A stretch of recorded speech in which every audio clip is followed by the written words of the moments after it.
Angra em Revista, no Rádio Clube de Angra, quinzenalmente aos sábados. Muito boa tarde, sejam bem-vindos ao Angra em Revista, sábado dia 22 de maio, connosco e como é normal o professor Alan Menezes, presidente do município. Bom dia, presidente, muito obrigado mais uma vez por estes minutinhos, numa semana em que foi dado um pequeno passo, mas que tem um grande significado para Angra. Já em tempos tínhamos falado sobre isso. Foi assinado o auto de consignação da obra e lançada a primeira pedra da recuperação ali da Igreja das Concessionistas, não é? O antigo Hospital de Angra. Finalmente chegamos a esse ponto. Era um desejo que já vinha de há muito tempo. Aliás, esta é uma matéria que já tem estado na atividade do município e na minha própria desde há muito tempo. Depois de muitas dificuldades, de muitos avanços e recuos, finalmente chegámos ao momento decisivo da obra começar. Portanto, está lançada, agora só pode ter um caminho, que é chegar ao fim. Com certeza. Estamos bem e eu queria também aproveitar este momento, já que estamos a falar disso, dizer que para mim foi um dia de grande satisfação, porque era de facto um desejo antigo e há aqui, digamos, uma confluência de interesses entre o município e a Santa Casa da Misericórdia que finalmente deu fruto. Sim, e resolve-se um dos poucos problemas do sismo de 80 que ainda existia. Sim, o outro é a Igreja de Santo António dos Capuchos, mais conhecida pelo Livramento, que também está em vias de começar a obra. Portanto, foram dois processos que seguiram em paralelo, tiveram também o mesmo tipo de dificuldades e que finalmente estão em condições de arrancar. Portanto, esperamos dentro de algumas semanas ter também o lançamento da primeira pedra da Igreja de Santo António dos Capuchos, da Igreja de Livramento. Ali em Segundo sei, estes são projetos financiados no âmbito do projeto PIROS, que é um projeto de reabilitação urbana. Não, estes são projetos financiados integralmente pelo nosso município, ou seja, 100% do investimento que está ali a ser feito é suportado pelos nossos impostos, pela nossa Câmara. Portanto, estamos a falar de um investimento totalmente municipal, já que infelizmente não foi possível. Isso foi uma das razões que também levou aqui alguma demora, não foi possível encaixá-lo em lado nenhum, mas pronto, lá-se conseguiu. Mas a página instantes chegou a falar-se do projeto PIROS, tivemos essa expectativa, as coisas andaram em torno disso, mas depois acabou por não ser possível, já que a verba disponível mal deu para resolver outras questões.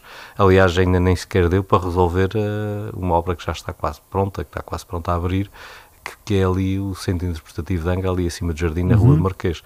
Portanto, também essa obra até agora não teve qualquer financiamento. Portanto, nós estamos a falar em investimentos totalmente suportados pelas contas da nossa Câmara. Então, estas duas recuperações agora, as concessionistas e Santo António dos Capuchos, estamos a falar em que montantes, Presidente? Nós estamos a falar 1,4, 1,5 milhões para a Igreja das Concessionistas, ali para o antigo Hospital Velho. Hospital Velho, o velho da minha... O velho do velho mesmo. O velho do velho, porque há um outro velho que já não é tão velho. E estamos a falar cerca de 1 milhão para a Igreja de Santo António dos Capuchos. E estas duas igrejas depois de recuperadas ou estes dois monumentos depois de recuperados vão servir para quê? Por exemplo, o da Santa Casa terá alguma ligação com os próprios serviços que a Santa Casa presta? Sim, ou serão apenas para visitação? O da Santa Casa integra-se num conjunto mais vasto, porque há uma outra obra associada a esta, que é a recuperação de um outro espaço, que também agora a Santa Casa está em negociações com o Governo a tentar encontrar uma solução, que é o antigo claustro, ou seja, o antigo hospital. Havia ali um claustro, que inicialmente foi convento, que é uma obra de grande qualidade arquitetónica e que está também caída, e que está anexa a este espaço. A Santa Casa pretende lá instalar uma estrutura destinada ao apoio de pessoas com demência.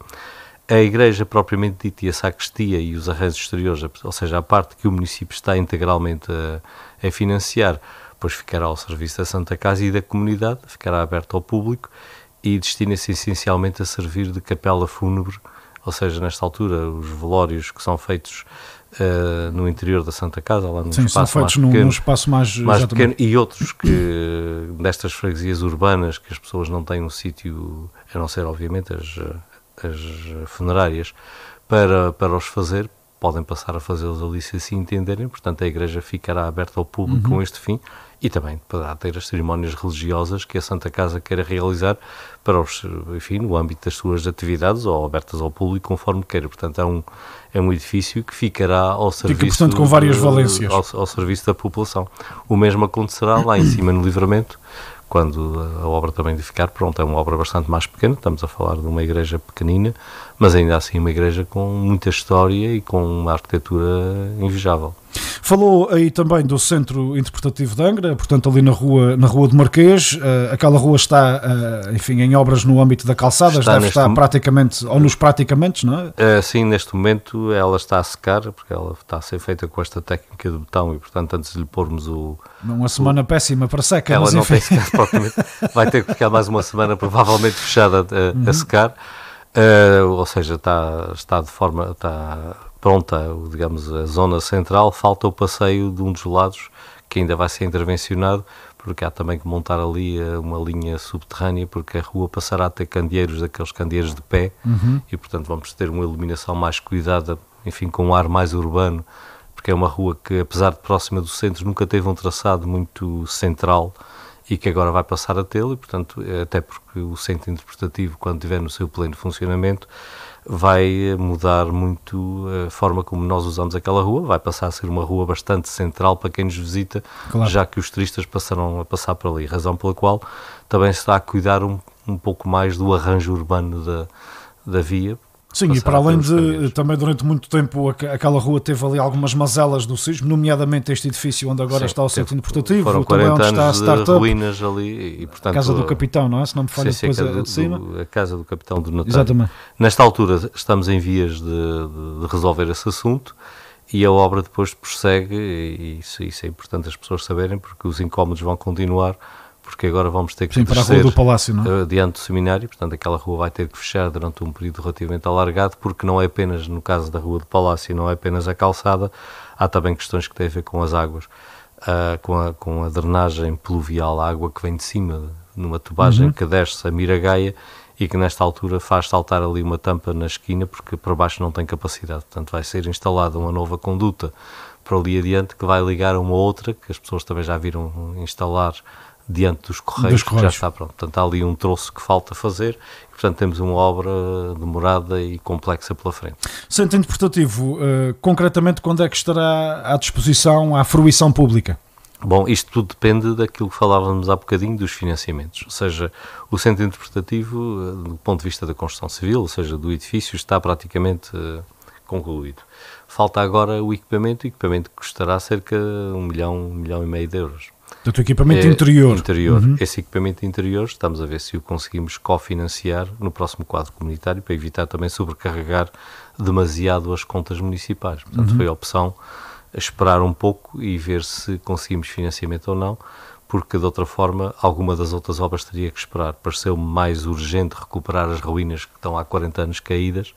Isso tem um impacto maior sobre a qualidade do nosso património e sobre a qualidade urbana do que propriamente o equipamento, razão pela qual se pôs agora à frente a recuperação destas duas igrejas, e depois voltaremos ao assunto tão depressa quanto financeiramente isso seja adequado, já que a parte técnica está devidamente preparada. Por falar em ruínas, com estas duas recuperações agora destas igrejas, com a recuperação do espaço ali na Rua de Jesus, agora transformado em Hotel Boutique, com a recuperação do centro, do espaço onde está instalado o centro interpretativo, as ruínas do sismo de 80 desaparecem praticamente no centro de Angra, não é? As grandes ruínas desaparecem, embora ainda continuem algumas ruínas. Há também uma boa notícia, há um privado que vai em breve iniciar a reconstrução de outra ruína que está aqui no centro da cidade, que é a esquina da Rua de São João com as minhas terras. Portanto, lá embaixo, sim. Essa, felizmente também estamos em vias de ver aquele prédio renascer, e com isso melhorámos bastante. Recordamos sempre este espaço como Tasca de São Joanina, e portanto já nem me passava pela cabeça que era um buraco. Já foi um prédio, um prédio que felizmente está em vias de voltar.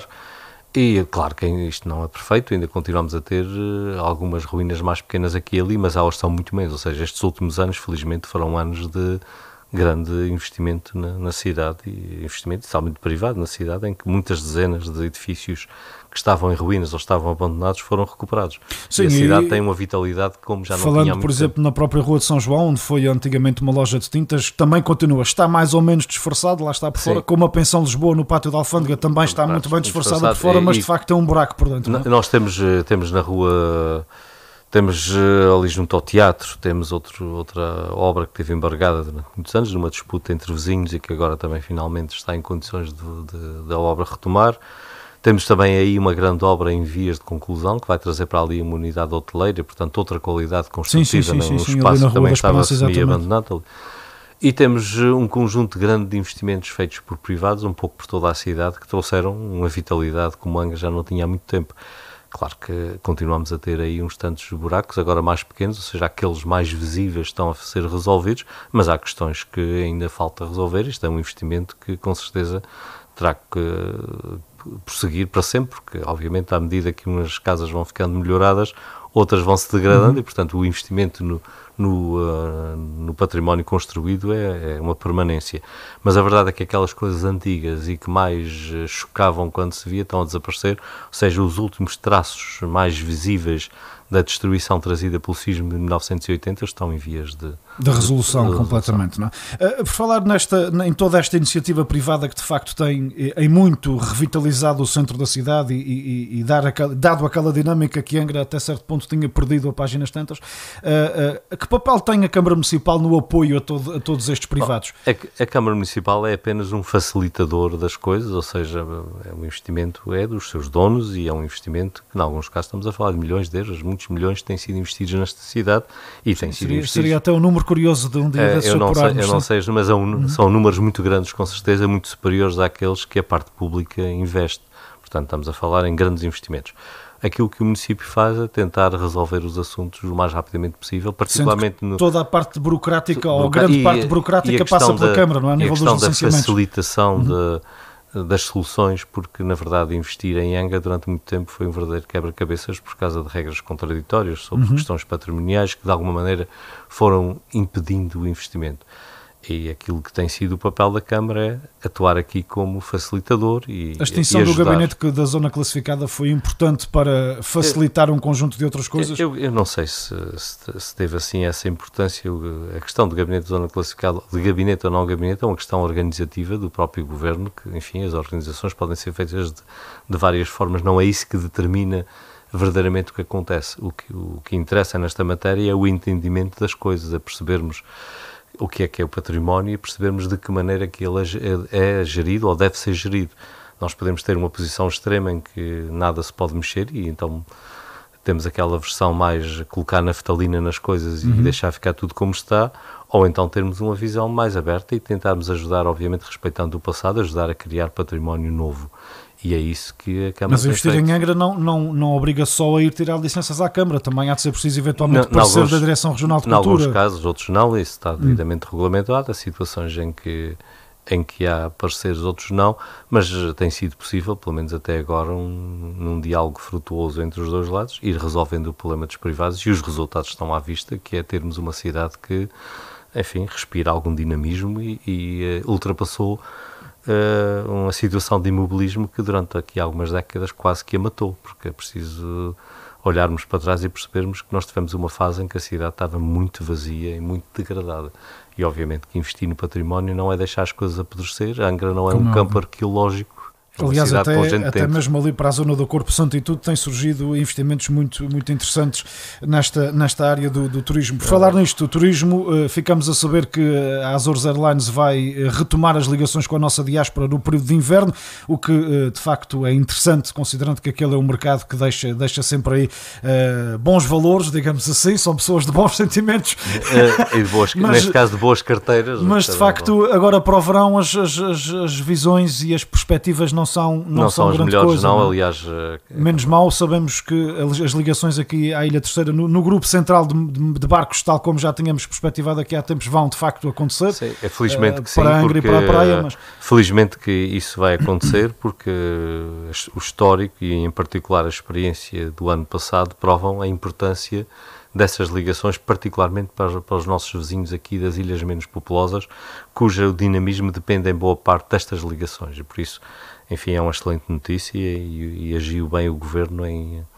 Não posso, todavia, deixar de lhe fazer uma pequena provocação, digamos assim, que é a ligação a ligação que vem pela Graciosa e que, portanto, liga a Praia da Vitória ao resto do arquipélago, tem uma durabilidade maior do que a ligação que liga Angra ao restante grupo central. Isto terá alguma justificação ou apenas, com certeza, motivos operacionais da Atlântico Line? Eu não sei exatamente, enfim, as questões técnicas destas ligações. O que eu sei dizer é que a Ilha Terceira, independentemente das paragens serem em Angra ou serem na Praia da Vitória, precisa destas ligações.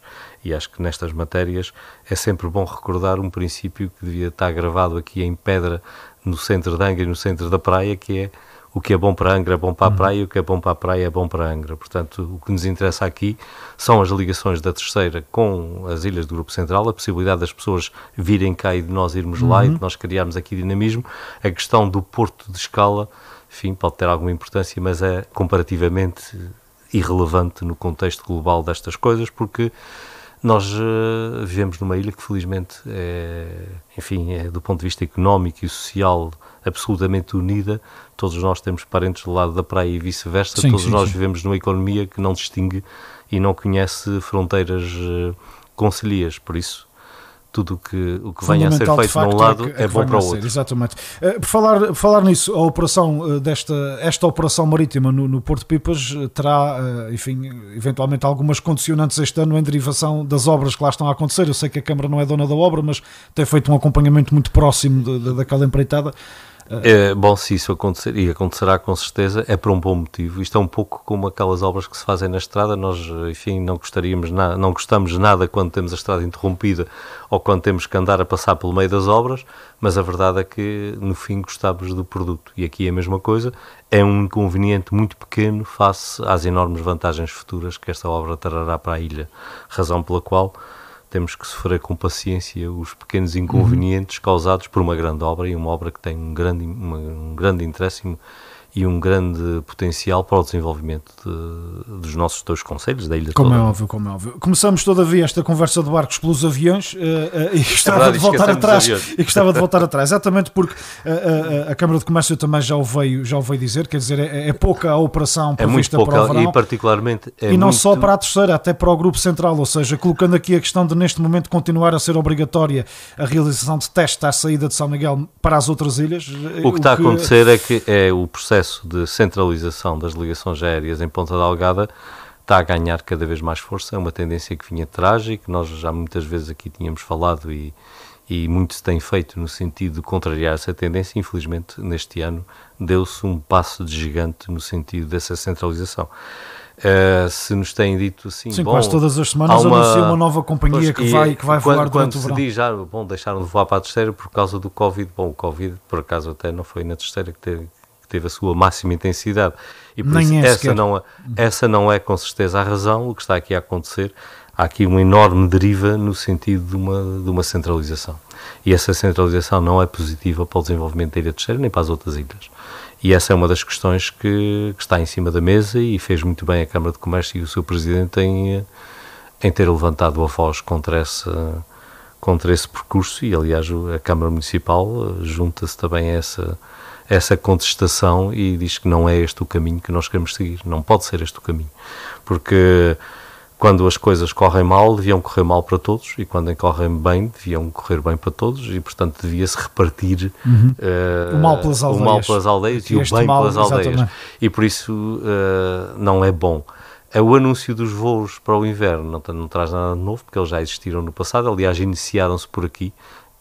A Ilha Terceira foi a primeira a ter ligações que não se destinam essencialmente a trazer imigrantes ou pessoas ligadas à ilha, para, enfim, recrutar turistas no mercado global dos Estados Unidos.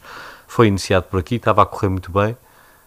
Depois, historicamente, não é? A TAP, quando começou a ligar a Terceira, era um voo circular exatamente com os Estados Unidos. E sempre tivemos essa ligação, mas ela tem vindo paulatinamente a migrar para a Ponta Delgada, e agora recebemos algo que é anunciado como se fosse uma coisa nova. Não é nada de novo, é apenas repor aquilo que há muitos invernos nós tínhamos, e que é fundamental para começar a dar uma certa previsibilidade aos empresários também e às próprias entidades públicas nas programações que têm que fazer, como é óbvio, não é? O que é mesmo novo, e isso é que interessa aqui dizê-lo, é que nós vamos ter um verão em que não temos praticamente quaisquer ligações com o exterior, ou seja, com o estrangeiro, da Terceira diretamente para o estrangeiro, e isso não augura nada de bom para o desenvolvimento turístico futuro da ilha, e essa é que é a preocupação que tem que ser aqui deixada, porque de facto este não é claramente o caminho que nós precisamos trilhar. Neste sentido, já algumas vezes fomos falando, mas é certo que até agora passou-se aqui um estado de graça, enfim, como se costuma dizer, mas neste sentido, no sentido do relacionamento institucional entre governo e câmaras municipais,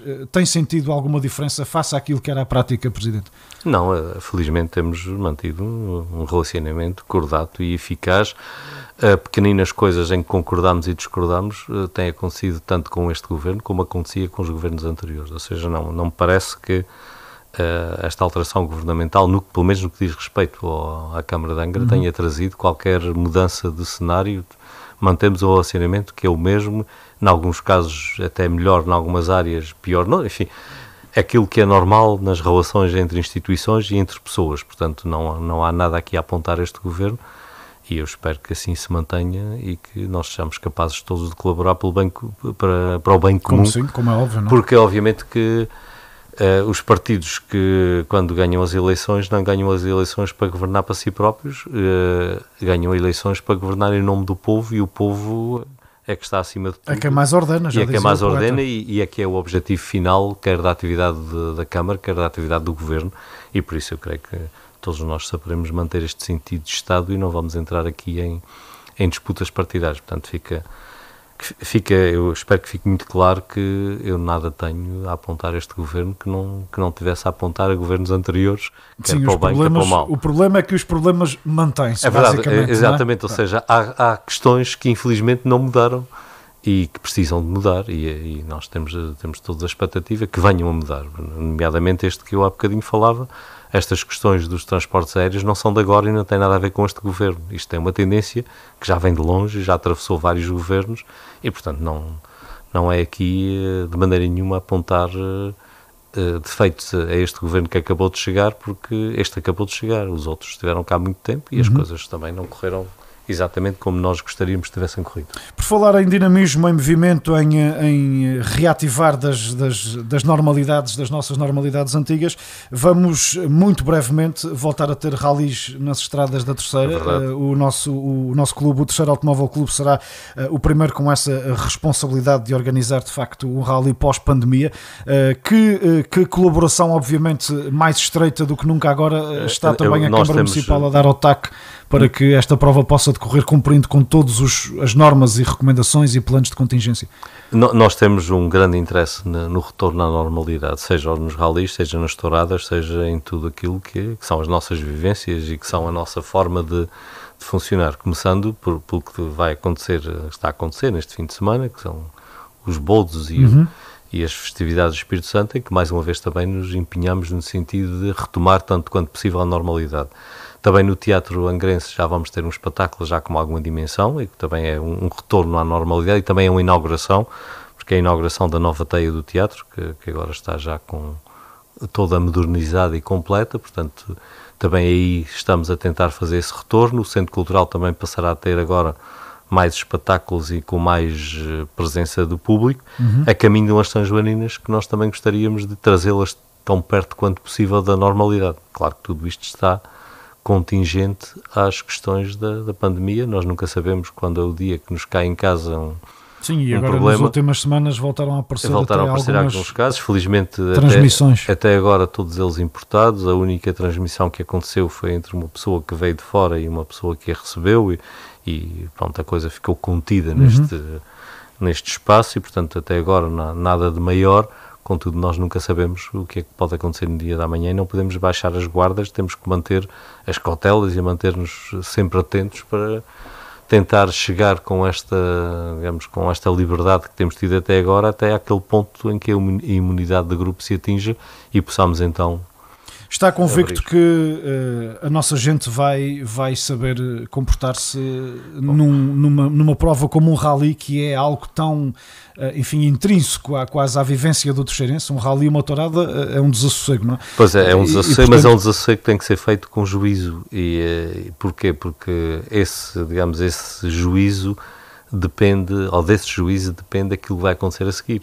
Nós podemos ter um verão relativamente calmo e com alguma retoma de algumas das nossas festas. Acho que está na altura de começarmos a pensar de que maneira que também podemos voltar às touradas daqui por uns tempinhos. Ou seja, há que fazer aqui uma caminhada de retorno à normalidade, mas essa caminhada pode ser muito prejudicada se as coisas não correrem bem em qualquer um dos eventos.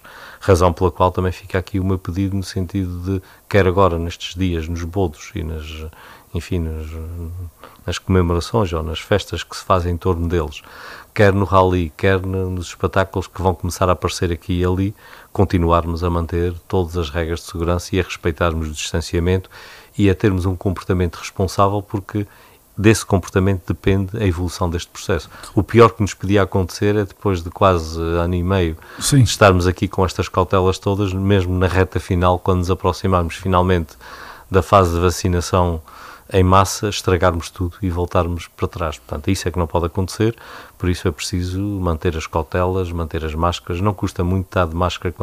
Claro que não vale a pena estarmos de máscara se estivermos sentados em cima de uma parede sozinhos a ver passar o rally, mas quando haja aglomerações de gente, naquelas curvas mais interessantes, naqueles lugares em que há uma maior densidade de pessoas, não custa nada pôr a máscara, não custa nada evitar tocar nas outras pessoas, fazermos uns cumprimentos mais distantes. Perceber de que se não cumprir com isto, muito rapidamente as próprias autoridades podem decretar o encerramento daquele troço ou daquela secção do rally.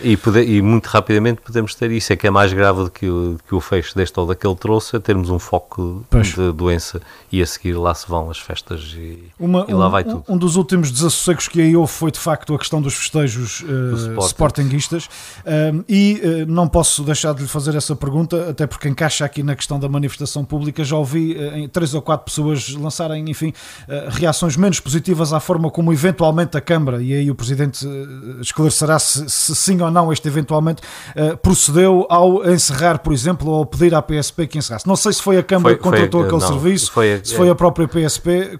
Há um plano de contingência que está estabelecido para quando há grandes ajuntamentos na cidade, portanto está acordado entre as partes, e houve previamente a esse evento e na previsão de que poderia acontecer aquilo que aconteceu, quando se percebeu que os resultados apontavam para aí, uma reunião entre a Câmara e a PSP em que foi decidido proceder desta maneira. E as razões são duas. Primeiro, não é de todo conveniente que fique, como já aconteceu no passado, um aglomerado de carros na Praça Velha, porque aí para tudo. Porque quando um carro parar e como só há uma via, o que aconteceria é que todos os carros parariam. A última vez que houve um evento não controlado desta natureza, a fila de carros foi tão grande que demoraram 2 horas a chegar aqui da zona dos Portões de São Pedro até à Praça Velha. Isso leva a uma outra questão, que é, os carros acabam por ficar em cima da Praça Velha, fica tudo misturado, não há distanciamento, não há coisa nenhuma, e gera-se sempre, e esta é a segunda razão, a possibilidade de alguém ser atropelado ou de haver um acidente, algo que é de todo de evitar. Razão pela qual sempre, não é só para o Sporting ou para eventos desportivos, sempre que se preveja grande aglomeração de pessoas no centro da cidade, cria-se espaço. E a forma de criar espaço é manter uma via aberta com os carros sempre a circular, para evitar a aglomeração de viaturas e para que as pessoas não comecem a sair dos carros, e aí então a coisa ainda fica pior. Ou seja, os carros são encaminhados de forma a atravessarem a cidade sem nunca se cruzarem os sim, porque saindo pela Rua de São João são obrigados a fazer toda a rocha e voltar para circular eventualmente. Nunca cruzar os que vêm do lado da praia e os que vêm do lado de São Pedro no centro da cidade. É isso que está feito e é isso que acontece nas São Joaninas, sempre que há qualquer tipo de festa, até nas chegadas ou na entrega de prémios de rally na Praça Velha, este circuito acontece. Este é o circuito. É fechada a ladeira de São Francisco e a Rua de São João fica fácil a ser o Este é o circuito que está estabelecido para todos os eventos que tenham gente. E é preciso que assim seja. Se isso não tivesse acontecido, teríamos uma aglomeração enorme de viaturas paradas, porque as pessoas depois não resistem. As pessoas dizem, não, eu só ia passar. Não ia passar porque depois era o amigo, era o não sei o quê, era mais um cumprimento e as viaturas aglomeram-se ali e para tudo. E aí ficamos sem circulação no único sentido possível, que é este-oeste dentro da cidade, e criamos uma zona de risco de atropelamento e de desatinos, porque nestas festas... O problema não será, obviamente, as decisões que a Câmara tomou, será a forma como as pessoas se manifestaram, mas terá sido também a forma como... as pessoas manifestaram-se de forma ordeira e tudo correu muito bem, ou seja, na verdade, tudo correu na melhor forma que era possível, dadas as circunstâncias. Eu creio que esta foi uma operação que podemos considerar um êxito.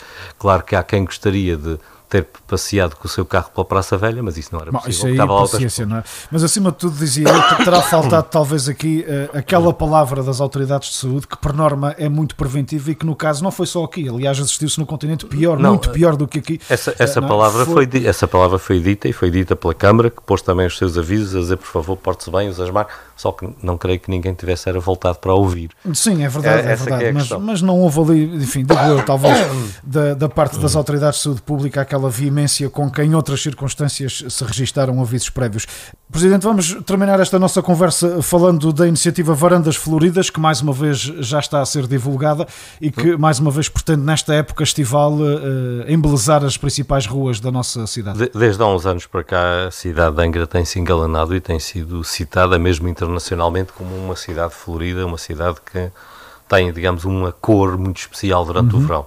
Nesta altura, quem descer a Rua da Ceia e se olhar para as floreiras que estão nos candeeiros, já vai lá ver as petúnias que já lá estão e, portanto, daqui por umas semanas começarão a descer pelos candeeiros abaixo quando o mau tempo passar e o sol voltar a aquecer.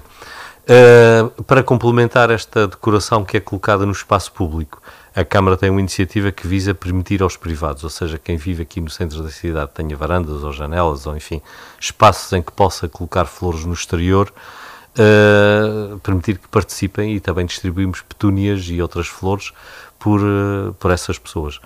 O programa já é antigo, toda a gente já o conhece, os moradores aqui da zona central da cidade já o conhecem, mas basicamente quem estiver interessado vai ali ao jardim, inscreve-se e depois os jardineiros entregar-lhe-ão as flores e colocam-nos nas janelas, nas varandas, de forma a termos mais uma vez a nossa cidade florida, como tem sido, enfim, apanagem e orgulho de todos nós ao longo destes anos. E muito bem. Fazer uma justa correção mesmo antes de terminar, um justo reconhecimento, não propriamente uma correção, porque muito recentemente já também reabriu, não na totalidade ainda, um outro investimento privado, precisamente na Praça Velha, da qual falávamos há pouco. Que vem melhorar imenso Café a Aliança, Praça Velha. Com também aquele espaço de alojamento local que vai ter por cima, não é? Não, enfim, estão de parabéns os seus proprietários, porque este é um investimento que, obviamente, para além daquilo que é, enfim, a atividade privada e a melhoria no serviço de café, é também uma melhoria para a cidade. Aquele é um espaço de referência em Angra, é o local de encontro e o lugar em que, enfim, tudo gravita ali na Praça Velha e, na verdade, ao melhorarem aquele espaço da forma extraordinária como o fizeram, também melhoraram a Praça Velha e o centro da cidade. Portanto, temos a cidade muito valorizada com a abertura daquele E com café. isso possibilitou-se também ali um alargamento do passeio naquela zona de paragem de autocarro que fazia falta de facto, não é? Não, agora temos ali uma possibilidade de melhorar e dar um ar mais urbano ao centro. Isto tem a ver com outro investimento que está neste momento em vias de arrancar, que é aqui mesmo ao pé do Rádio Clube Angra, a construção do terminal de passageiros, terminal esse que neste momento já está adjudicado, portanto já há uma empresa construtora a preparar-se para arrancar com as obras, e isso vai permitir criar mais espaço naquela zona e retirar aqueles grandes autocarros dali, o que vai dar um ar mais de centro de cidade a Angra, o que vai também potenciar o comércio e potenciar ali outro grau de crescimento de atividades. Muito bem. Sr. Presidente, muito obrigado mais uma vez por este bocadinho que disponibilizou a Rádio Clube de Angra aos seus ouvintes. Foi o Angra em Revista deste sábado. A continuação a todos de um bom fim de semana. Angra em Revista, no Rádio Clube de Angra, quinzenalmente aos sábados.